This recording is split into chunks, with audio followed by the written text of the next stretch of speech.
Now, when we did this by hand, manually up here, creating these DT6s, we were doing backwards model selection. Then we did forward, and then we did backward again, and then we did both with the computer doing the hard work.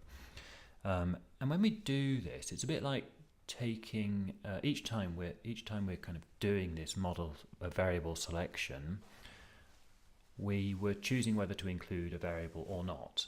And that's a little bit like choosing to whether to go left or right when we reach a junction in a path. And if you think about walking down a path with lots of junctions, our first decision of going left or right actually puts us in two different kind of branches of the path, and it can be difficult then to cross between those two branches. It's helped a bit by both, by going forwards and backwards, but still our early decisions in model selection can constrain what we can then explore. Now, if we want an alternative is to get is to fit every possible model, every combination of explanatory variables. It's like taking every possible path or going to every possible location in a very branched pathway. We can do this very easily in R with a function called dredge. And we just use the full model. It's that easy. It's a very powerful function, and with great power comes great responsibility and great danger. It's named dredge very appropriately because people call this type of thing like dredging. Dredging is when a ship pulls up a bunch of sediment and dirt from the bottom of a river or the sea, and one can just then search through that to find treasure. And if one does it enough, one does find treasure, but one also finds a lot of rubbish, actually. And so dredge has negative connotations here, and it should be used with great care. Nevertheless, we can do it. It takes a little while to run, so I will just press pause while it's running. Right, that took about 8 seconds on my computer to run. It might take a bit less or a bit more on your computer, depending on how fast it is, but it shouldn't take much longer than that. All right, what has that done? Well, it's created a lot of models. What we're going to do is have a look at some of those models. We need to do get models. We use the function get models on S1, and we can give it some criteria. Please give us a subset of the models, and let's have those where delta AIC is less than 1. So please give us the models that you found where the model's AIC was within 1 unit of the AIC of the best model. Right, let's do that. All right, and it's given us a bunch of information that's not so easy to digest. So what we will do to make it a bit easier to digest is use this mod cell function again. So I'm surrounding all of that in this mod cell function, and we get that same table of comparisons. So it's a table that contains the models named through 2570 through to 3734. We can see delta goes from 0, the very best model, to just under 1.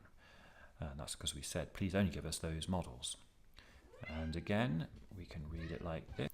We see which variables are included in the models by looking along the row. And so we see the best model is abdomen, bicep, neck, and weight, as before, exactly what we knew before.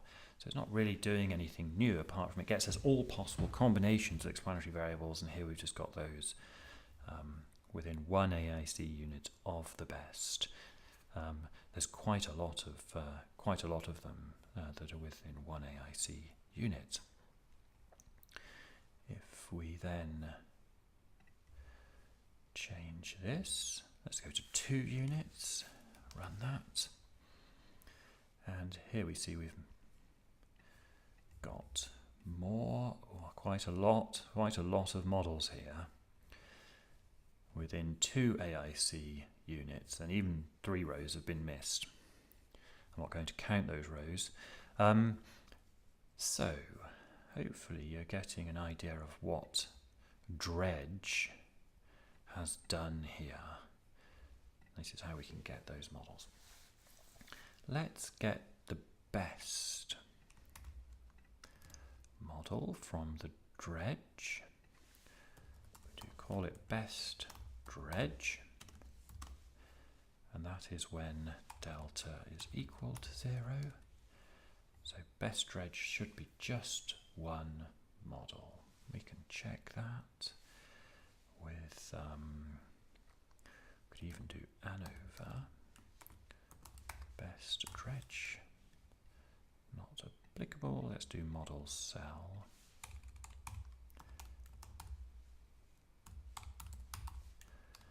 All right, there is just one model, yes, very good. Perfect, so we've done all of those. Just before we take the final break, let's compare all of those models. So again, let's compare some of those models. Let's look at the full model, and then I think it was it DT9 that we thought was the best one? It was going to be DT10. That's the one with only weight and abdomen. So it's a few less variables than the step backwards and step forward. It's called step forward equals step forward. Step backwards equals step backwards. That's correct. Step both equals both. And best Dredge equals best Dredge. Both not found, so I think it's called step both.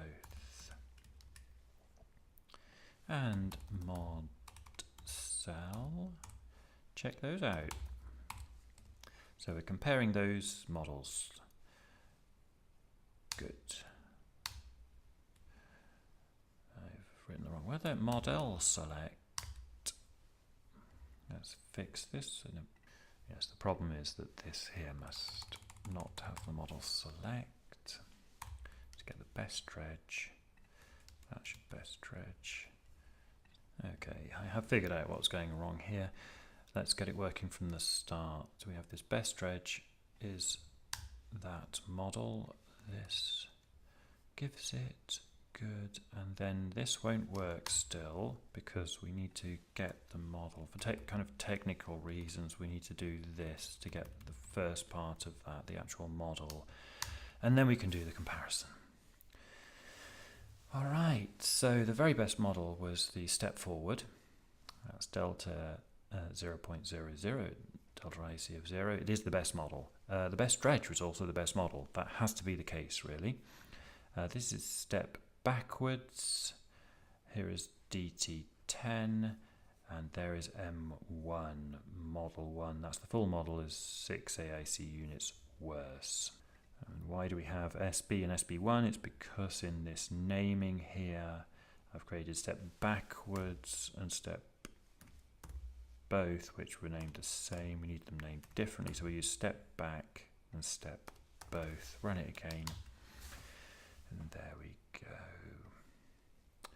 Perfect. DT10 is the model with only 2 variables, weight and abdomen, and as we saw before, it's within 3 units AIC of the very best model. Not a great big difference in AIC. Good. After the break, we'll have a look at a graph that actually kind of shows us visually how well the model is predicting. All right, let's take the right break.